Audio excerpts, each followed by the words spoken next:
You are listening to the Iconic Agent New Construction Marketing Podcast. I'm Nathaniel Crawford. And I'm Damon Green. We've helped agents sell over $400 million in new construction since 2020. And now we're here to skyrocket your sales. Let's build your real estate empire and create the life you deserve. In this episode, we break down the difference between new and pre-construction condos and resale condos and single-family new construction homes, the differences and the pay schedules.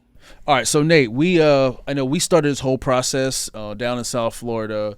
What was that? Broward County. Yep. With condos. So we figured out, played around, got some success, and I know me personally, after having conversations with you, I like new construction and pre-construction condos. And my reasoning is because we're buying customers, and if you're buying customers, you want to get an ROI faster. Then there's also single family, and I know you still love condos. You have a lot of relationships with the major developers and connections down in South Florida. You've done a lot in South Florida for the, what do you call that? The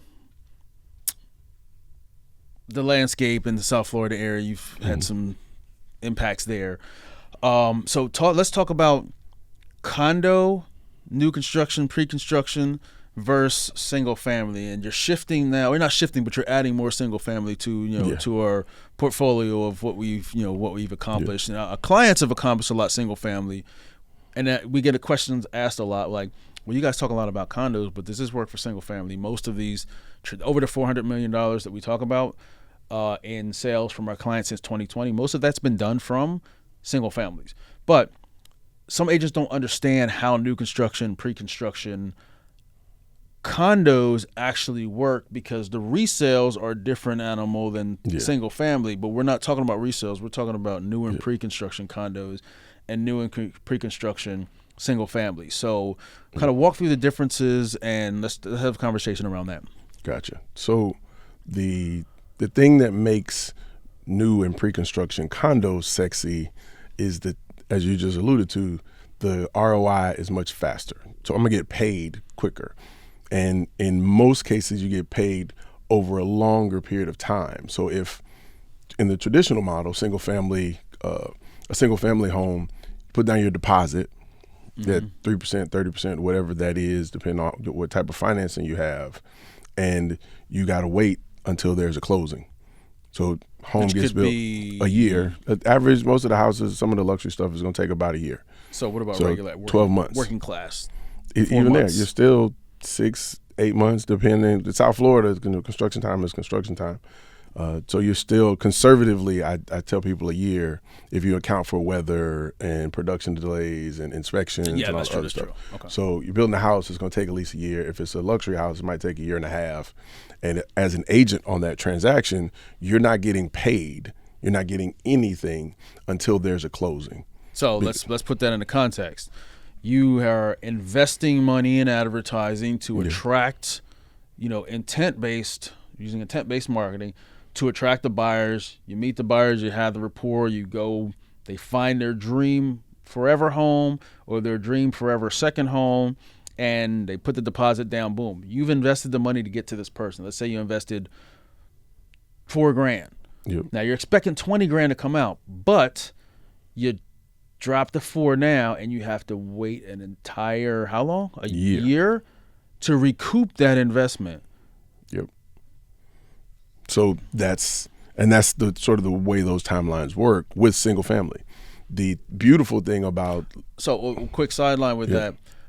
With single family now, if we're talking about quick move-ins, then that's standing inventory. So that's standing inventory are essentially just like resales. Yeah, so but if you're getting a higher commission, or you're getting the whatever percentage that it is. Yeah. On a case, some people will pay higher commission for the quick move-ins because they need to get off of that inventory. Yep.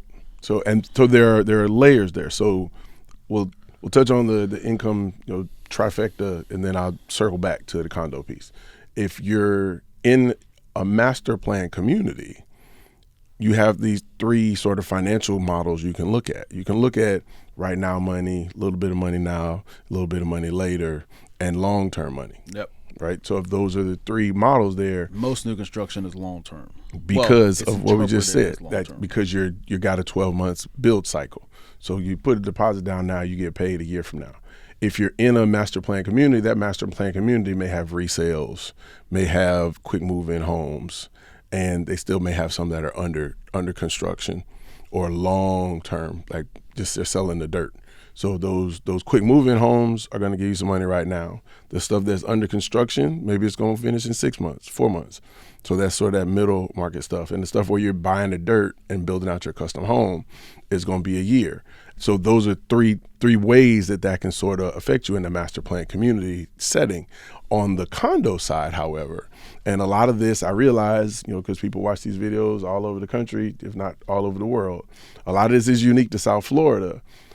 There are condos here where developers pay you a percentage of that commission as soon as that contract goes hard. Well, what I found is it is unique to it's unique in South Florida, but what I've noticed, like in Texas, even LA area, and in like Tampa Bay, it's still a similar model with condos, because part of the thing with condos, and let's talk about when you have clients investing in condos, they're usually a higher caliber client, because, which Nate was about to get to, and then I'll kind of kick back to you, they have to put CAD. Financing is not an option. There is no financing with new and pre-construction. It's cash. You bring a duffel bag of money or wire it or whatever, but this means these people have the disposable cash to sit on for a set period of time. So you're also dealing with a higher caliber individual that's not so much worried about what are the standard things people have to worry about from a single family perspective versus here's 300 grand. And that's a buyer education thing, as well as just a understanding of what they're buying. Because technically you can do the same thing on a luxury single family home. Mm-hmm. If I go buy a $5 million house from a developer, but it's a brand new house, they're not going to ask me for proof of funds. They're going to ask me for the 30% deposit. And all they care about is a year from now you need to close. Yeah. That's 3%, whatever. So same thing in the condo space. They'll say, hey, you want to buy this $1 million condo? Great. Today we need 10%. We need another 10% when your contract goes hard. We need another 10% when we break ground. So ultimately this person is putting in 40%. But as their agent, I may get half of my commission when they pay that second 10%. For condos. Yes. Yes. Okay. Whereas on single family, you just got to wait until there's a closing. And a lot of that is unique to South Florida because of the competition. So developers are competing to get agents to engage with their projects. Mm-hmm. And part of that incentive that they provide to get that engagement is expedited commissions. So that helps them to get more visibility for their developments. And it helps you get paid faster, especially if you're investing in marketing. Absolutely. Now you're recouping a third of the commissions, which if you do it right, that'll pay for that initial investment. Yeah. And then the next third or the next 50% comes into closing. So now you can rinse and repeat your money. So let's say you invested $4,000 and you get 10 back, but you still got another 20 left. You made $6,000, so you can put it back into rinse and repeat. And those numbers, which still amaze me to this day, is like when you know your numbers, if you're putting in, when we put that 5 in, without fail, we drop that 5 and you average it out, it's between 45 to 50. So we dropped 5 again, we got back 45, 50. I'm like, what do they say? Men lie, women lie, numbers don't. Yep. And that's on the low end of that. This becomes a really sexy opportunity if you're talking about these price points of $4, $5, $6 million. And when you add follow up to the game. Yeah. So you're getting essentially an annuity for the next 3 years. If you got a $300,000 commission and they're paying you a third at contract, a third at groundbreaking, and a third at top off, and all of those are a year apart. Now this $300,000 commission becomes a baseline for you for the next 3 years, and you can sell more. You're still getting additional leads coming in. You're still building relationships. You're still doing follow up. You're doing the retargeting. So becomes a much larger opportunity to have a lot of newer agents when they come into luxury. That level of predictability is what can help them when you sell something that maybe it's not a $300,000 commission, maybe it's half that, it's $150,000, but you're still getting 50 now, 50 in 6 months, 50 at top off, 50 at ground break, 50 at closing.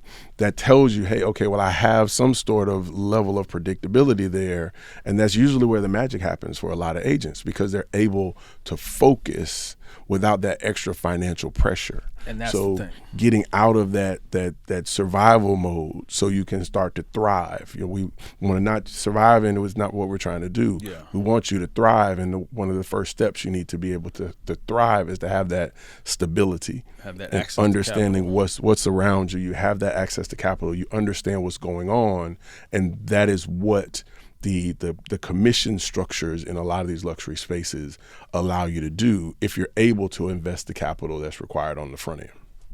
Thanks for tuning in to the Iconic Agent New Construction Marketing Podcast for Realtors. Subscribe now on your favorite podcast player. Visit theiconicagent.com and grab the new construction buyer traction blueprint. And don't forget, join the 5,000 plus strong new construction marketing community at www.theiconicagent.com/community. Catch you on the next episode.